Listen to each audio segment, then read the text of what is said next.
Hi everyone, March 8th is International Women's Day, and it is a day that we celebrate the social, economic, cultural and political achievements of women.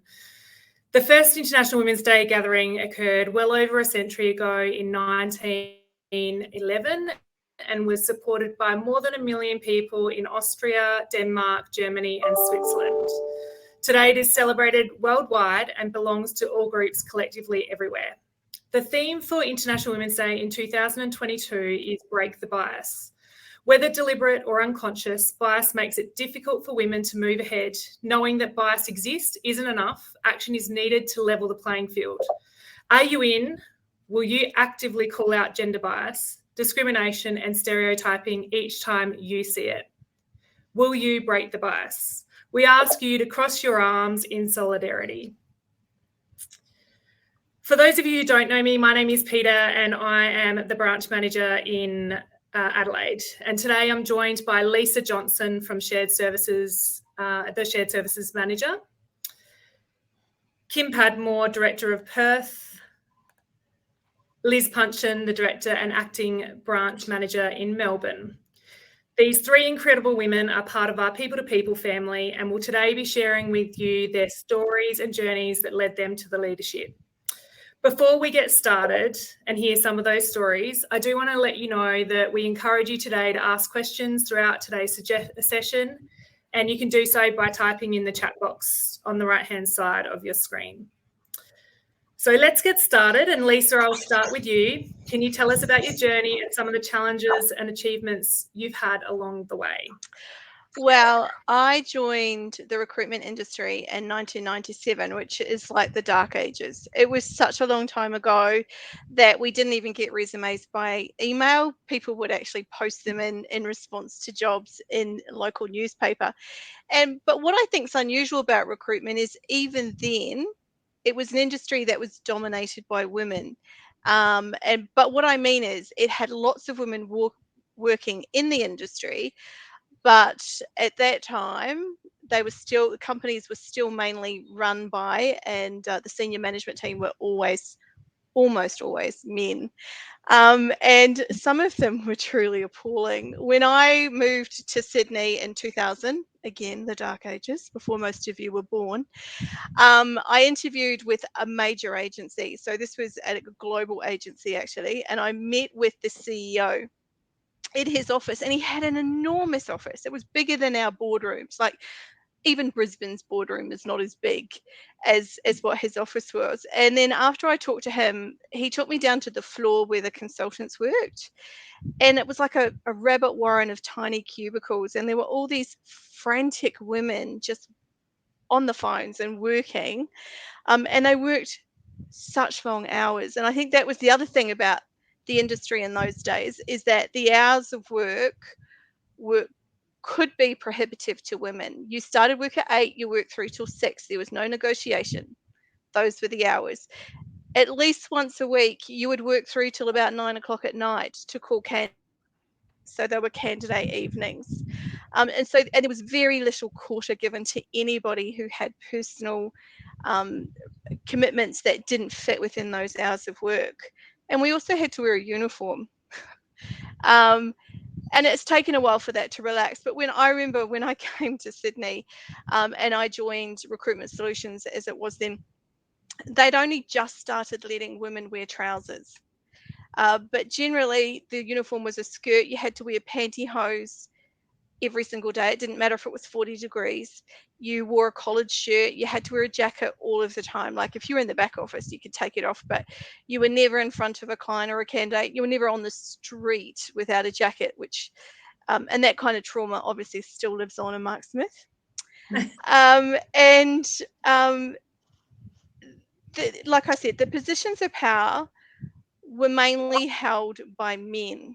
And the women who in those days who did rise to the top to manage branches and to manage teams, I could only do that by sacrificing a lot of things in their personal life, and mostly meant that this was either going to be women who chose to not have children, which is an absolutely legitimate choice, but some of them would have made that choice because they didn't believe they could have a career and a family, or they were forced to hire nannies, rely on family, or engage in expensive daycare arrangements to look after their children. So in those days, in the earlier days, children were seen as a weakness, and they were a liability that would affect your ability to rise up the chain of command. And needless to say, no one ever judged a man on the number of kids he had. However, I've been incredibly lucky, and I've worked with great people. I worked with great people, a wonderful team when I was working in Wellington before I moved to Australia, and I've worked with wonderful people in Sydney. And that's not to say that there hasn't been stereotype and bias in the workplace, but I don't feel that I've been affected by it. Having said that, we have to keep in mind that I'm Generation X. And women in my generation were told that to be successful, you have to compete with men, and that meant you had to be like a man. So you needed to shut up and not complain about rude jokes, about the odd touch and sexual harassment. If you complained, you would blow your career up. And you would be seen as a troublemaker, as a whinger, and you were likely to get moved on.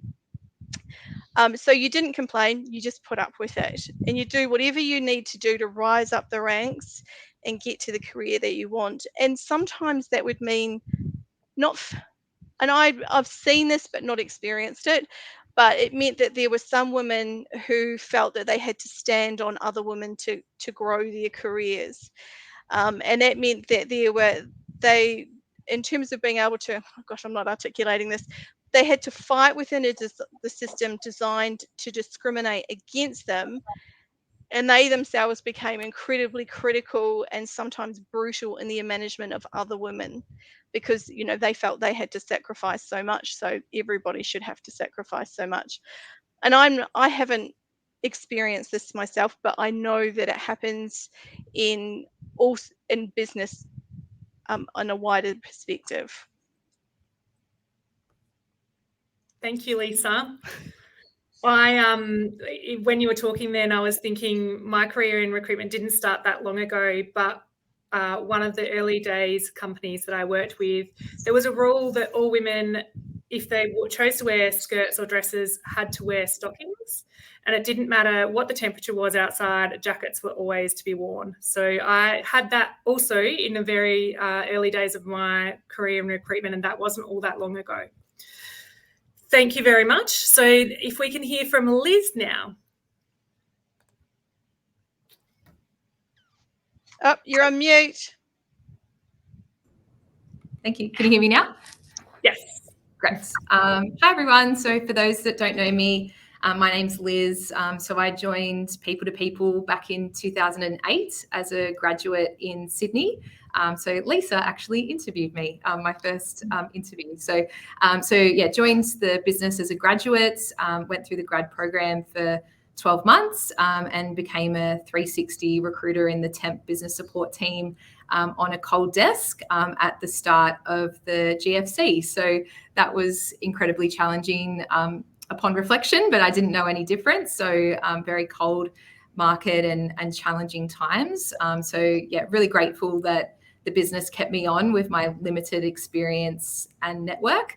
But yeah, worked my way up to a really strong desk and was promoted into the manager role of the temp business support team, where I managed a team of 4 and we got up to 120 temps or so.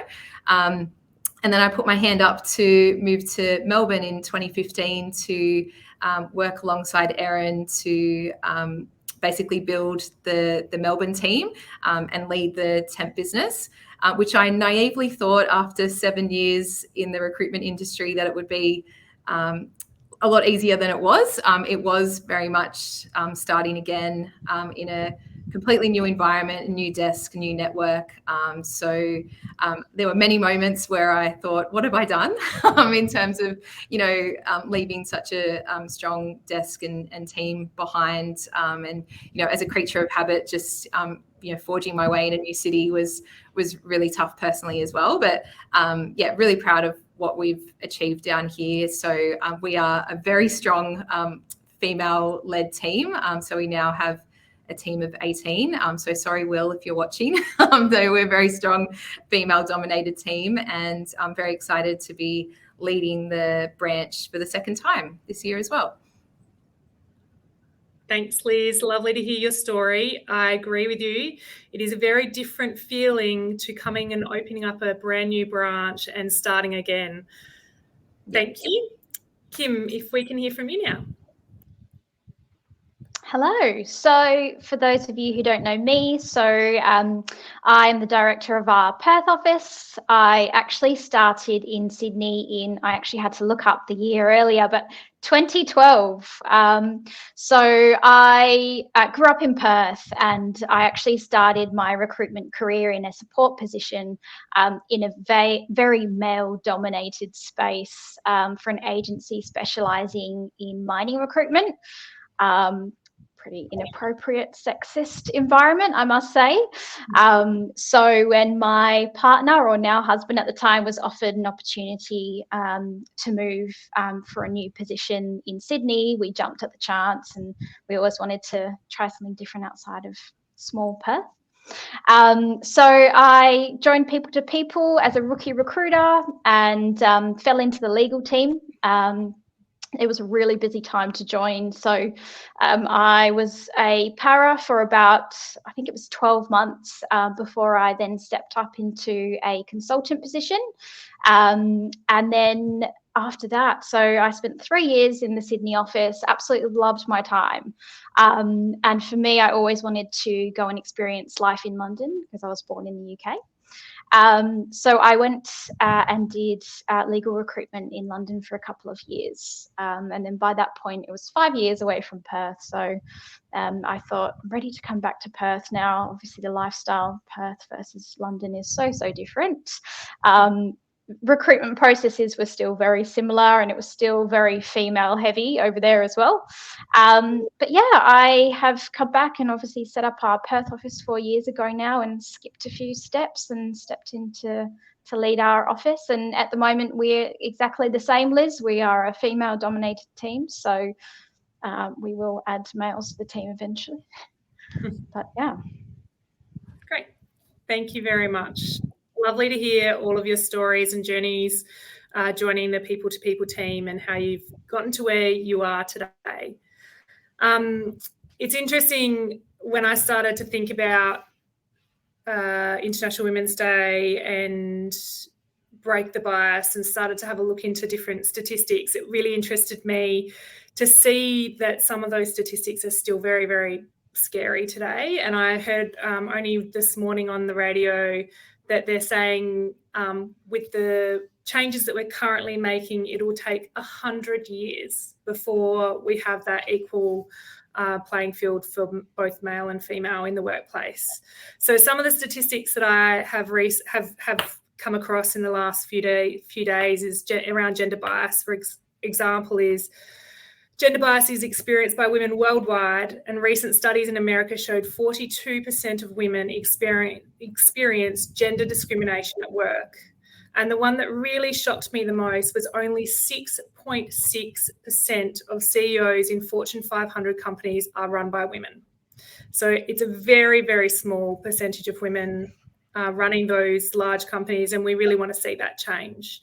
So I'd love to hear from our three guests. Liz, if you can share with us where you have encountered gender bias in the workplace. Yeah, so when we were first having a chat about this yesterday, my initial reaction was thinking, I feel like clients like in the recruitment space have come a long way when it comes to gender bias. I have experienced recently, though, there are still clients out there that are very clear on if they do want a male or a female in a position. We'll go so far as talking about gender, age, cultural backgrounds, which can be really confronting, especially if you haven't been in the recruitment industry for a long time. But I do remember a clear example. It was last year when I was taking a more graduate level consultant out to a job briefing with me and sitting in front of a client, to really excited for them to see how a full job brief would play out. And then from the get-go, the client was very discriminatory in terms of the profile that they were looking for. So it was very shocking to my colleague, but it's, I guess, was important for me to be very clear that we wouldn't be discriminating in the recruitment process. So I think it's important when you do see those or hear those things to acknowledge and act on it. So not to just ignore or say, I'm not going to listen to that part of the conversation, just to make sure that they know that we're going to run a really thorough and professional recruitment process. On the other side, I have to say it's pleasing to hear other organisations do have a lot of diversity benchmarks that they're working towards. So in Melbourne, we've recently been appointed on the Victorian Government panel, and we've had a number of meetings where they are, they have targets to achieve in terms of diversity and gender balance. And there's other clients that we've worked with for many years that are very supportive with gender, non-gender discrimination as well. So I'd say we've come a long way from when I first joined the recruitment industry. There are sadly still some clients out there that are not going to necessarily follow those lines like we would like them to, but I have to say that there are other clients that have come a long way as well. Yeah, I totally agree. I think, that yesterday the conversation between the four of us was really good, and we all kind of struggled because we said we don't experience it in our workplace, but from a recruiter's point of view, we still very much do, and we do still have those conversations with clients today. And sometimes when they're talking to you, it may not be completely obvious that is what the avenue that they're going down, but you do have to look out for those gender bias conversations that they may have that would be leading towards a particular gender for the role. Thank you very much, Liz. So if we can hear from Kim in Perth. Yeah, so I would say that I've definitely seen an improvement. I think we were kind of talking about this yesterday as well, but legal is often one of the worst industries for gender discrimination. You would think the opposite, but there's lots and lots of examples that we can think of. When I first joined the Sydney legal team, I remember we had clients where they would be as specific as telling us that they would want a young blonde female to support the team, and that's just who the partner prefers. And there was lots of really inappropriate briefs, I guess, like that, and clients just thinking that they could be as specific as that with us. So we're definitely not seeing as much of that these days, which is good, but there's definitely still a long way to go. And I mean, I can think of examples as recent as, Christmas time, and Pearl's probably on this call and was in this conversation, but we went to a legal networking event, and yeah, basically there was two partners of a law firm really interested in our temp that shared a space with another solicitor. They said, oh, we would be interested to bring her on board. Does she have kids though? Oh, she does? No, we definitely wouldn't hire her then. So there's still those kind of people, and I'd like to think that really is the minority now. We've also had clients who have said to us, in as recent as the last 6 months, say that, when you're shortlisting, and this is coming from a female HR manager, when you're shortlisting, can I just ask that you don't shortlist any females for this role? I hate to say that. It's just that the manager there, the last female that they hired, he just made them, do all the work in the kitchen. So obviously we just don't run with that, and we push back and question it. But yeah, it's still something that we do experience, unfortunately. So I think people the fact that they're even cringing when they're saying it is something, but we still have some work to do. Yeah, it's so interesting. As you were talking, I can recall conversations with different clients where it was like, I know we're not supposed to say this, But, and I think if the conversation's starting that way, then it definitely shouldn't be said, and it definitely shouldn't be implied either. And it's a conversation we need to continue having with our clients and educating our clients to make sure that they're making decisions based on skills and the right person for the role. Lisa, I'm sure over your years you've seen a lot happen and hopefully a lot of change as well. Can we hear from you about your experiences of gender bias in the workplace? Well, Kim stole my legal story, so I'm going to have to come up with a new one. But I've got a really old one, and it's not really, well, it is kind of about bias. So let me explain the story, because it's my world famous temp story. When I was in Wellington, I placed a young woman to work as an analyst with Westpac. And it was pre Y2K, when you could just, like, if you had a cardboard box, you could have placed it in a job and made money from it. And as many businesses do, the team would go out for drinks on a Friday night. Now, on a Monday morning, I got a call from the HR department at Westpac to say that my temp had broken the bottle of her beer, like broken her beer bottle and stabbed her manager in the eye. Needless to say, she wasn't asked back. So she lost her job. Obviously, that would have been right. But what was never dealt with was the reason as to why she did it. And the reason that she did it was because her manager was fondling her breasts. He didn't get any punishment at all. He kept his job. There was no, it was all just put down to her as the temp. She was expendable, and off she went. So that's probably the worst bias. And I think it's a bias on two fronts. It's bias about the fact that she was a woman, but also the fact that she was expendable because she was a temp.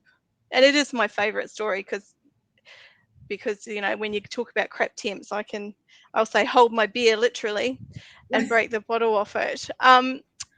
And for myself, I don't experience gender bias. You know, I think I'm trying to think of my suppliers as to whether they discriminate in any way against me because I'm a woman. And I think I'm just too grumpy. And so they're too scared to discriminate against me. I think I've got to that age where they go, there's no point. But I do see it obviously in the real world. And I think one of the things that we have to be really, I think we have to be mindful about here is that when we're talking about bias and discrimination against women, it's not just about gender, because there's a lot more involved with it than that. So, you know, the bias that a white woman might experience is one thing, but a woman of color is going to experience more bias than what a white woman would. And a person who's got a disability, or a trans woman, like the bias and the discrimination against these groups of women is phenomenal. And so I'm always just a little bit like, I don't want to go flop around and say, oh, how terrible is my life, because compared to other women in the workplace, not necessarily our workplace, but throughout Australia, their experience is much worse, and we really need to be listening to their stories. But I will tell one little sideways stories with this, and that's to do with Brianna. So Brianna's my oldest child, and she went to a single-sex girls' school in Western Sydney. And at this school, as a white girl, she was in the minority. Like, by the time she got to year 12, I think there were 3 white girls left. The others were a diverse range of women, you know, young girls of color. And before she got to senior school, she came home one day and she said to me, "Mum, I feel discriminated against." And I'm like, "Well, you can't actually be discriminated against based on the fact that you're white." And she goes, "But I'm in the minority, Mum, so I'm discriminated against." And I had to point out to her that regardless of how she felt, because she was white, she would never be as discriminated against as the girls that she was at school with. And the way I looked at it, I said to her, "Brianna, at the end of your school life, if you were going for a job and a young woman of color were going for the same job, the chances are you will get it because you're white. Not because someone consciously says, I want the white girl, but because there's so much institutional and social bias in Australia towards white people that she has an advantage that that women of colour would never have. So, and now that she's a teacher's assistant and she's doing her education, she understands completely where we're going from. So when we think about bias and we think about equality, I think it's important that we remember that not all women are equal, and we need equity for women in the workplace, and we need equity for women in our society.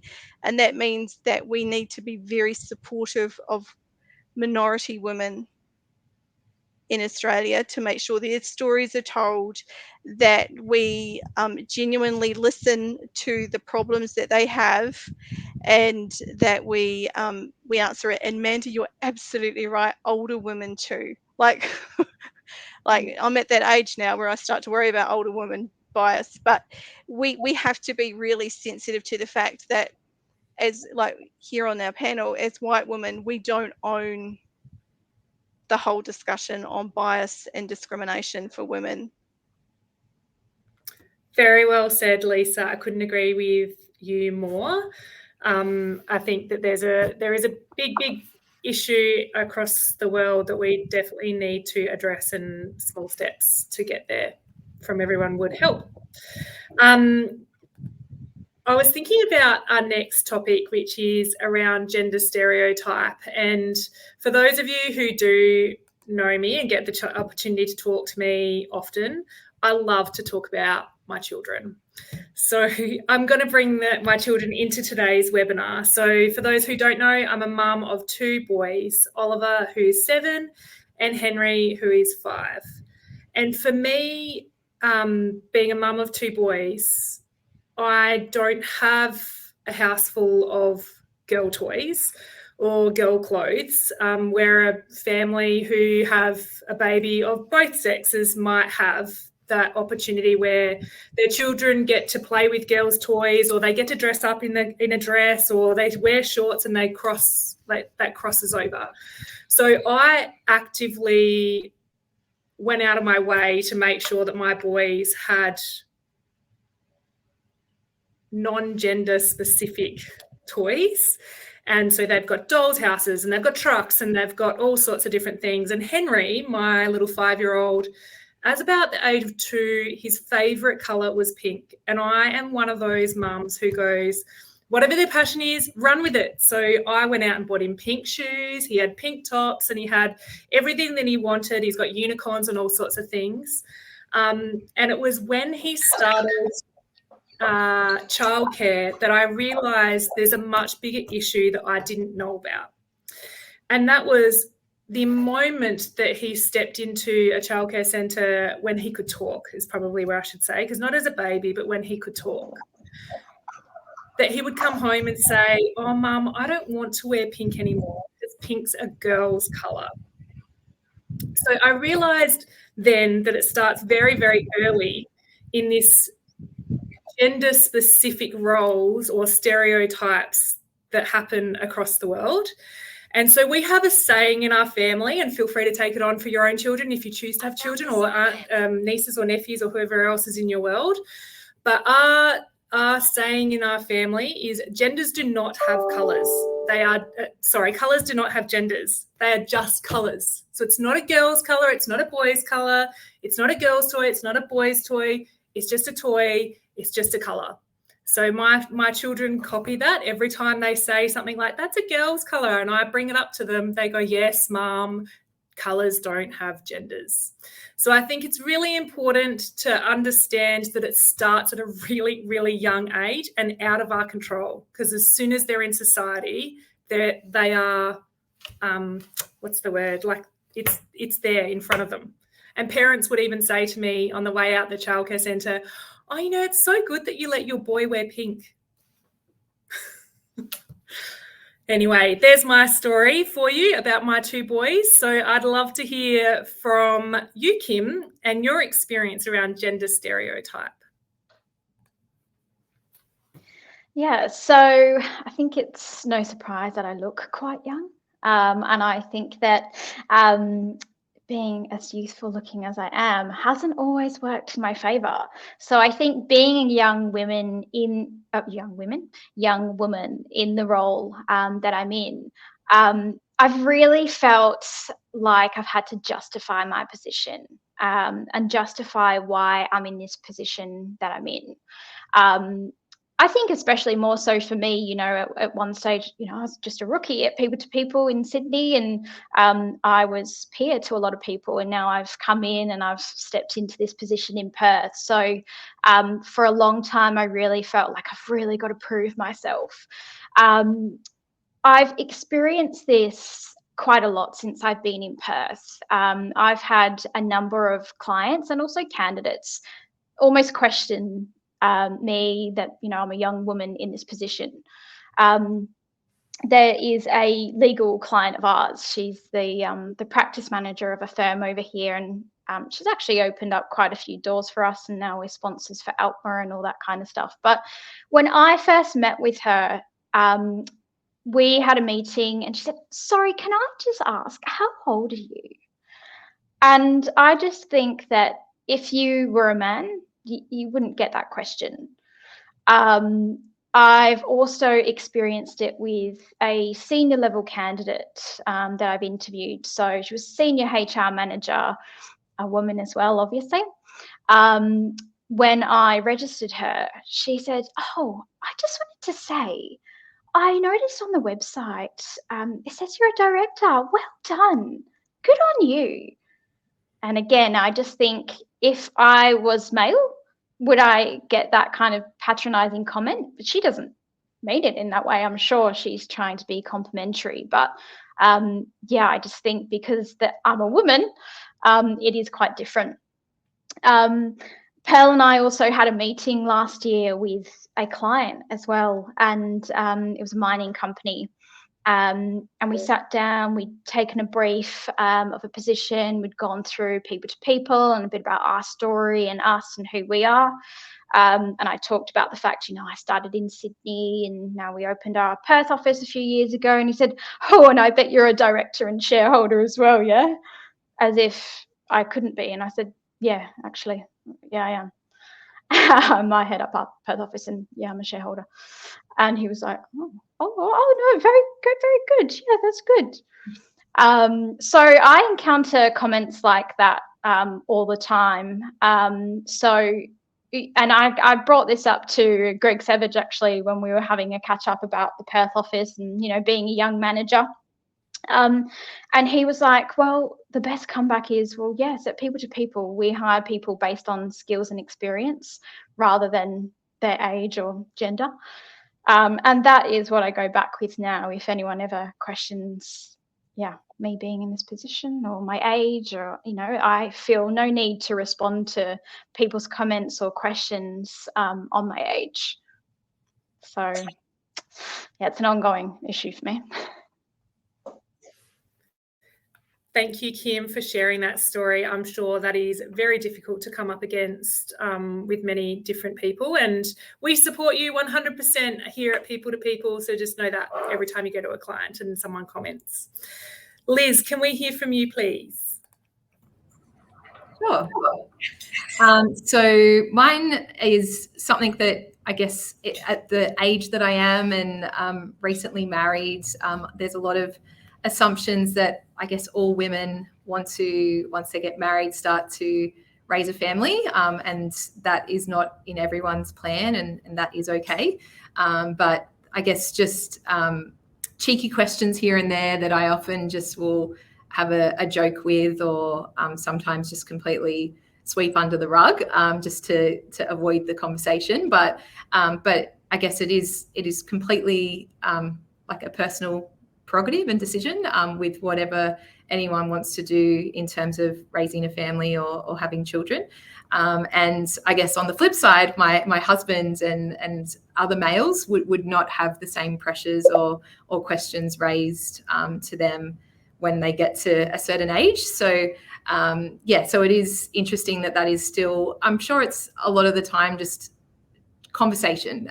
You know, when you are in a relationship, when are you going to get engaged? When you're engaged, when you're going to get married, when you've had one kid, when's the second one coming. So I'm sure it's just because that is what we're so used to. But I think more and more now, women are deciding not to have children, and that is their choice, and it's totally okay. So I think the message is that it doesn't need to be discussed, and there's no there shouldn't be judgment or questions around your personal decision in terms of that. Thank you, Liz. I think yesterday summed it up. When is it ever okay to ask that question? Never. It's never okay. I think it's everyone's personal decisions, and it's a personal choice that no one needs to justify or answer to anybody. I have to read out to Kim. Shannon asked you, Kim, have you ever tried firing back and asking them how old they are? I actually haven't, no. So I think all the people that have asked me have been quite a bit older than me. So yeah, I guess not that they've been respectful to me, but out of respect for them, I haven't turned it around. But it would be quite funny to do that and say, why, how old are you? Yeah. I've usually just said, well, how old do you think I am? Excellent. Let us know how it goes when you ask. What was that, Amanda? On the flip side, I get asked, so you're still working, good on you. It's also no one's business. Perfect. Everyone's comments are really lovely. So thank you very much for the support there. Lisa, can we hear from you? Well, being as old as what I am, gender stereotyping was the norm right from the get-go. So when I was a baby, it was blue or pink. There was just nothing in between. And it was so normalized. Like, I can remember this one time when my dad, and he worked for the New Zealand Forestry, and he took my little brother to work with him for a ride in a helicopter. But the girl, like my sister and I, we couldn't go specifically because we were girls, and it was not an appropriate thing for a girl to do. So, and when I was growing up, stereotyping was everywhere. So it was on our television, it was in our movies. And I'm thinking on Friday in Sydney, Mark showed a screenshot from The Breakfast Club, which is one of the best movies of all time. But it absolutely pinpoints the stereotyping that happened in the 80s. You had the rebel, Judd Nelson, incredibly gorgeous. You had the jock. You had the nerd. Those were the boys. And then the girl, you had that perfect, cliquey, rich girl thing. And then you had a complete, like, she was just a mental case. So there were all these stereotypes in our movies. And I think, you know, if you think about the themes or the formula for a horror movie, the blonde cheerleader, mean girl, she's the first one to get killed in the slasher movies. There would be a rich girl who's always encouraged to marry well because the man is the plan. There's the nerdy girl, she'd be wearing plaid, have glasses, read books, and have cats. There was the slutty girl who was destined for nothing good, because nothing good happens to those girls according to the movies. And then you'd have the virgin. She was the one person who would survive the serial killer in a horror movie because she was beyond reproach, and she always obeyed her parents, and she did her schoolwork and all of that stuff. And I always wanted to be in the cool girls clique, right? Because those girls wore cool clothes. They hung out with the good-looking boys with surfboards. Their hair was sensational. But I never made it into that group. And I actually didn't fit into any of those stereotypes, to be honest, because I didn't work hard enough at school to be a nerd. I wasn't rich or blonde or have a scandalous reputation. And so it turns out that stereotyping is actually really terrible at capturing ordinary people. But at the same time, it's really insidious. And it means that at times we've been guilty of it as well. So I think, you know, my jealousy of those pretty girls in the cool group with the surfer boyfriends meant that I stereotyped them as being mean girls and shallow girls and stupid, empty-headed bimbos, and, you know, to be sneered at and rubbish behind their backs. And by the time I reached senior school, I realized none of that was true. and that I was ashamed by my own bias, because these young women were as complicated and vulnerable and paradoxical as what I was.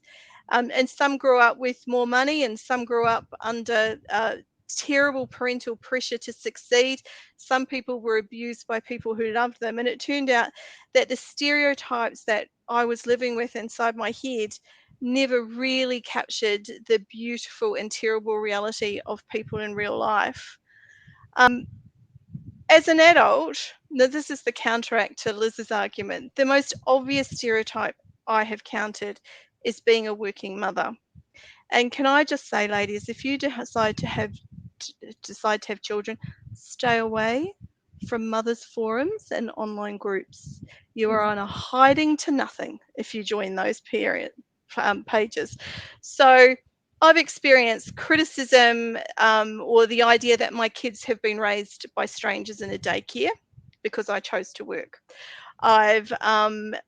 As a working mother, I have still been responsible for cleaning the house, doing the washing, preparing lunches, and making sure everything was done. And that's not when I've been a single working mother, right? And prohibitive childcare costs. Like, I'm sorry, that's discriminatory against women, because when I was a single working mum and I was working, I had to, because of the cost of childcare, send my 10-year-old. I left work before he left home. He had to get himself to school. He had to get himself home from school and stay alone in the house until someone else got home. I had to do that because I had no other choice, because the cost of after school care and before school care was just prohibitive. I've also worried that because I'm a working mum, that I'm perceived as being more unreliable than colleagues that don't have children. Like, you just feel awful when you get that call to go and pick your kids up. You just feel like, right, everybody's going to be judging me now because I have no choice. I have to go and pick this child up because they're coughing and go home. And I think that working mothers are so aware that maybe we put the pressure on ourselves more than what other people do, but we're really aware that people may think that we're distracted or unreliable, that we're often covered in vomit and other body fluids, and that's even now, and that we don't prioritize our careers over our families. And then I think because yeah, Kathy, you're quite right. I doubt people ever tell a man how lucky he is to have a woman who plays a role in caring for their children. That's right. I think a lot of working mums try to overcompensate, right? We try to work harder. We try to be more available. And like Kath says, we're very aware that men are never put in the same position. Like, it doesn't happen. I've never met a man who feels guilty or who's even asked to go and pick up a kid from daycare, unless it's a fight between a woman and her husband. And this discrimination, this bias, it's endemic, and it's kind of woven into our social fabric, because my partner's a stay-at-home dad, right? And Henry has just started preschool, and all the paperwork, all the forms came to me as the mother, and I set everything up. And I had to request for them to set him up as the primary carer who could sign Henry in and out of preschool, because they just think, well, that's the woman's job. That's what women do, right? That we're in charge of all of that. So gender stereotyping is alive and well in our government system. So state and federal, just Centrelink, really. Thanks, Lisa. So true. One of the things that Lisa said to me before Oliver started school nearly 3 years ago, I can't believe it, I was saying that yesterday, was, Peter, it's not school you have to worry about, it's the mums in the schoolyard. And I was like, what do you mean? And then I soon, very, very quickly realised how judged I felt for being a working mum who wasn't there to drop my children off to school, into their classroom, who wasn't there at the end of the day to pick them up. My children went to before and after school care, and I've never felt so judged before that happened. So I think there's a really big change that still needs to occur for working mums, because it is very hard to have children and work full-time and not be able to be there for them when you want to be. I do want to share a comment from Kath. So thank you very much for sharing your comments, Kath. So Kath said, there is also still a big stereotype about the roles we play domestically and in caregiving too. I get comments too often from other women about the damage I might be doing to my children by working full-time, implied by they are somehow neglected.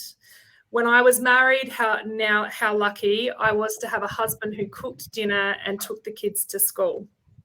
So I think there's, as Lisa said, she has a partner at home who's a stay-at-home dad. Like, these roles have to be equal, and we need to.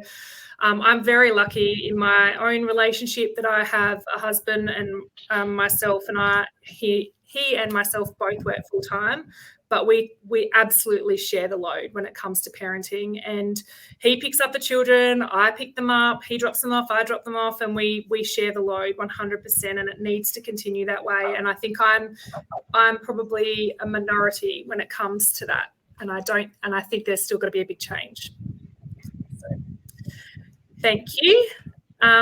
Okay, so one of the things we were thinking about yesterday is if we could give our younger self advice so that it would help us through the years that we've already been, what would it be? And I was thinking, so many young women start their careers with People to People. It'd be great to be able to share some of those insights that we have a few years down the track. So I'll get you to start sharing with me, Lisa.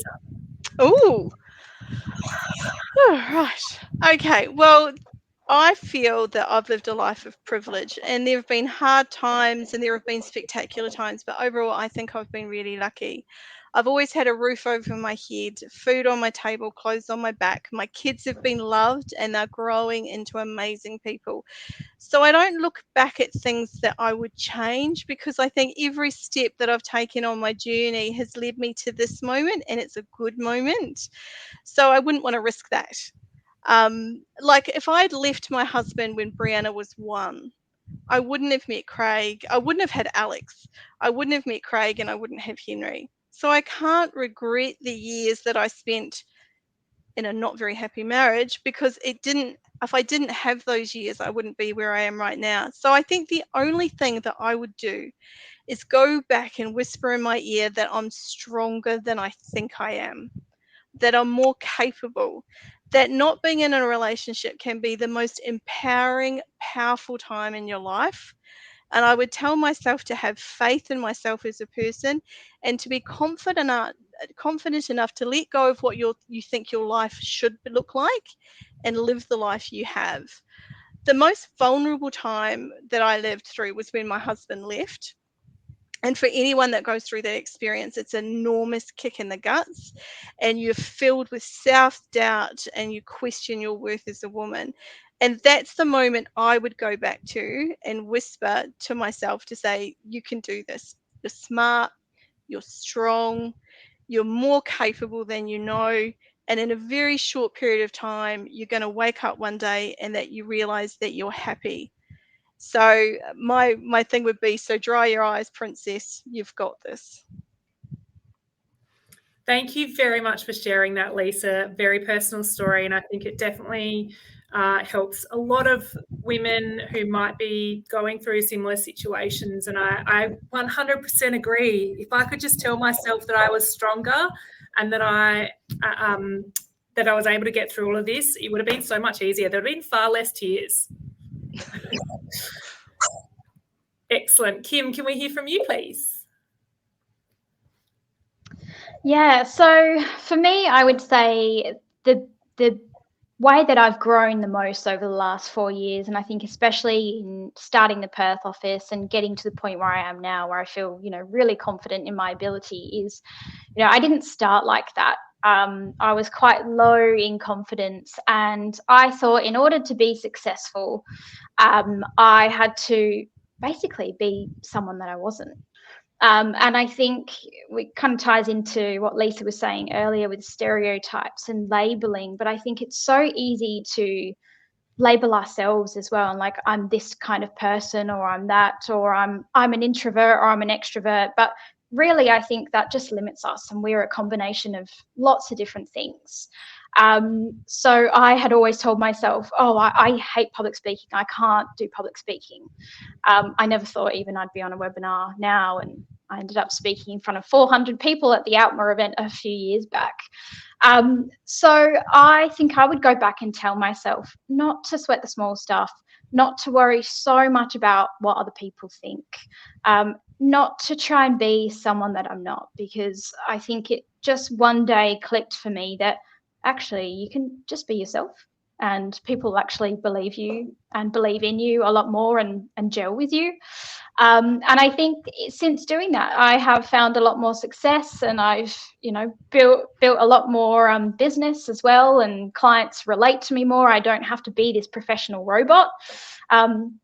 I think especially for me stepping into the legal space, and at first it was a really foreign space for me, and I'd come from Perth and it was mining and it's all a bit bogan, so I had to be this real prim and proper, serious, professional person. But I think just injecting some of your personality into what you do takes you a lot further. There's been some really hard points along the way, and especially in, starting a brand new office from scratch, and, having all that self-doubt. But I think, and anyone that's read Untamed by Glennon Doyle, is it? I can't remember her last name now, but the saying that sticks with me in that book is like, we can do hard things, and we can. Thank you very much. Being yourself is way more fun as well. Liz, can we hear from you, please? Yes. A lot of what Kim said definitely resonated with me.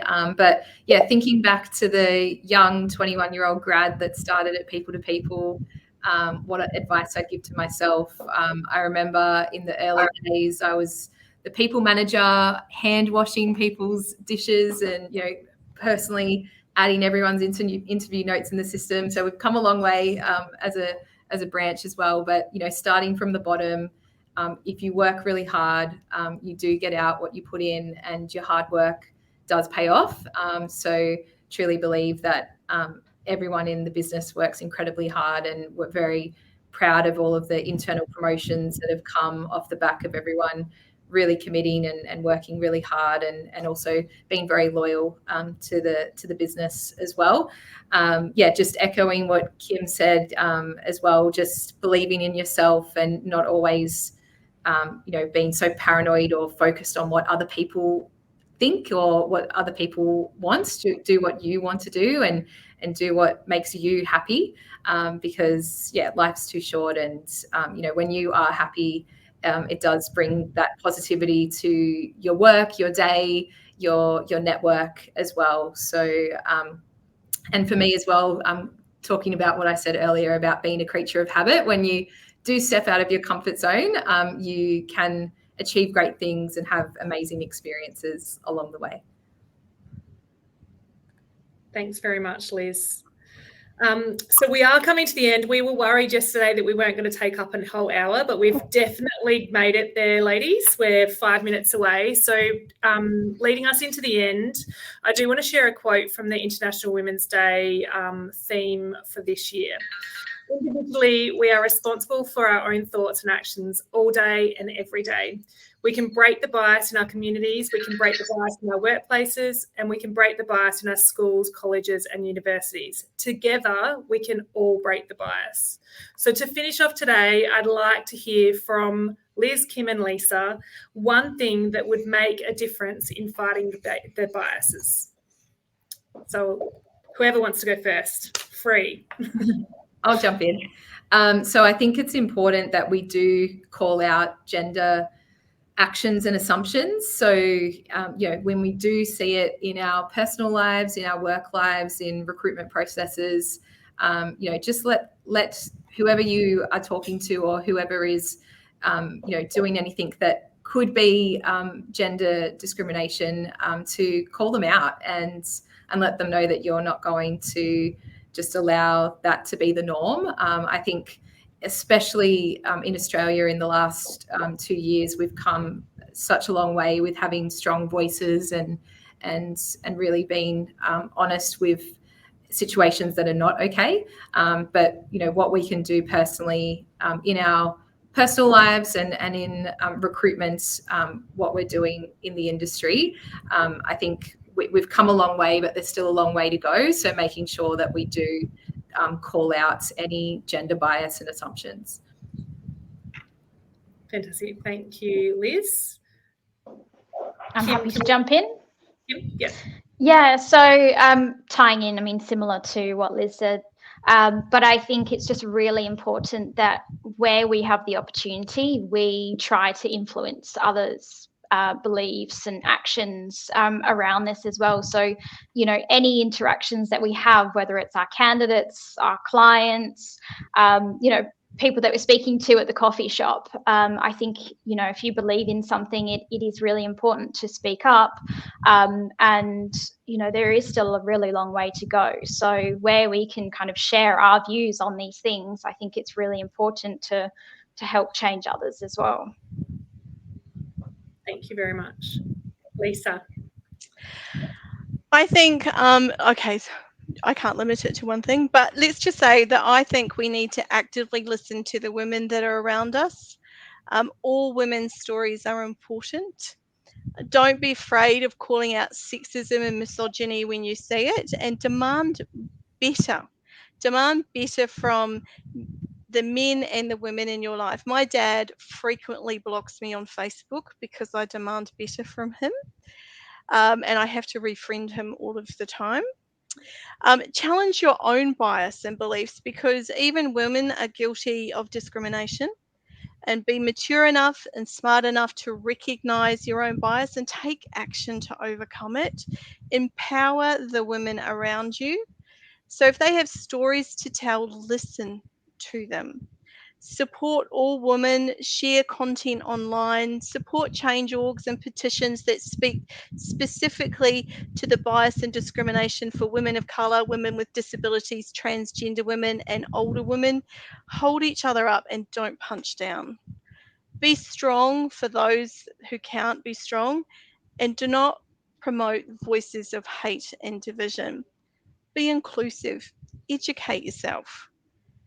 Women represent 50% of the population in Australia. We are not second-class citizens.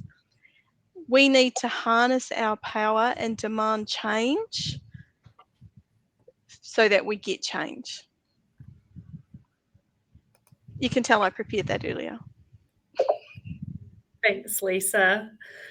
Well, thank you very much for joining us today. That is the end of the webinar today. It has been fantastic to hear from some of our many talented women and have the chance to celebrate their achievements and gain insight to the challenges along the way to their pathways to success. Thank you, Lisa, Liz, and Kim, for sharing your stories with us. To finish off today's session, we did want to share a video with you from Grace Tame and Brittany Higgins. Unfortunately, we are not able to share that in the webinar, but Jacob is going to share the link to the video in the comments section for those who would like to have a watch. And I also just wanted to encourage people at People to People. We want to make sure that we're making a difference. So we are very privileged to have a group, the diversity group and also the wellbeing group. So we would encourage you all to bring any of your ideas or conversations to those two groups, and let's all make a difference together. Thank you.